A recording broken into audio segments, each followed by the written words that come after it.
నల్గొండ జిల్లాలో గ్రామ పంచాయతీ మొదటి విడత ఎన్నికల ప్రచారం ముగియడంతో రేపు ఎలక్షన్ నిర్వహించేందుకు అధికార యంత్రాంగం అంతా సిద్ధమవుతోంది. మొత్తం నల్గొండ జిల్లాలో 318 గ్రామ పంచాయతీలకు గాను 2870 పోలింగ్ కేంద్రాలను ఏర్పాటు చేశారు. దీనికి సంబంధించి పటిష్టమైన బందోబస్తును కూడా జిల్లా యంత్రాంగం ఏర్పాటు చేసిన పరిస్థితి కొనసాగుతూ ఉన్నది. జిల్లా కలెక్టర్ ఇలా త్రిపాఠి కూడా నల్గొండ జిల్లాలోని పోలింగ్ కేంద్రాలను పరిశీలిస్తున్నారు. ఎక్కడికక్కడ ఏ సమస్యలు ఉన్నా సూచనలు సలహాలు అందిస్తున్న పరిస్థితి కొనసాగుతున్నది. ముఖ్యంగా నల్గొండ జిల్లాలో సమస్యాత్మక ప్రాంతాలను సమస్యాత్మక గ్రామాలను పోలీసులు గుర్తించి బందోబస్తు కూడా పటిష్టంగా ఏర్పాటు చేస్తున్న పరిస్థితి గమనిస్తూ ఉన్నాం. ఇప్పుడు మనం నల్గొండ జిల్లా నకరేకల్ నియోజక కేంద్రంలో ఉన్నాము. ఇక్కడ పీఓలకు ఏపీఓలకు సంబంధించి ఎన్నికల సామాగ్రిని అధికారులు అప్పచెప్తున్న పరిస్థితి కొనసాగుతూ ఉన్నది. ఇక్కడ అన్నిటికీ సంబంధించినటువంటి హెల్ప్ డెస్కులు ఏర్పాటు చేసి ఎన్నికలు సజావుగా నిర్వహించేందుకు అధికారులు వాళ్ళకి సూచనలు సలహాలు కూడా అందిస్తున్న పరిస్థితి కొనసాగుతూ ఉన్నది. వాళ్లకు గ్రామాల్లోకి వెళ్ళడానికి బస్సులను సైతం ఏర్పాటు చేశారు. పోలీసులు కూడా ఇక్కడ పోలీసులకు వెపన్స్ కానీ ఇతర సామాగ్రిని కానీ అందిస్తున్న పరిస్థితి కొనసాగుతూ ఉన్నది. Over to studio.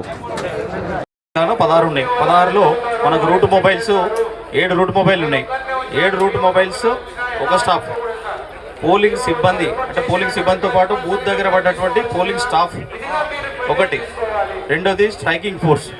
మొత్తం 3 రకాల విధులు ఉన్నాయి ఇక్కడ. పోలింగ్ బూత్ దగ్గర ఉండేవాళ్ళు ఒక రకమైన ఇది, స్ట్రైకింగ్ ఫోర్స్తో పాటు ఆఫీసర్స్తో పాటు ఉన్న వాళ్ళది ఒకటి, రూట్ మొబైల్స్తో ఉన్న వాళ్ళది ఒక టీం. మొత్తం ఇక్కడ మనం 3 టీంలుగా డివైడ్ అవుతున్నాం. సో ఈ రూట్ మొబైల్స్ ఏవైతే 7 ఉన్నాయో వాళ్ళ ఆఫీసర్స్తో పాటు పడ్డటువంటి కానిస్టేబుల్స్ వెపన్స్ తీసుకోవాలి. 2 వెపన్స్ క్యారీ చేయాలి.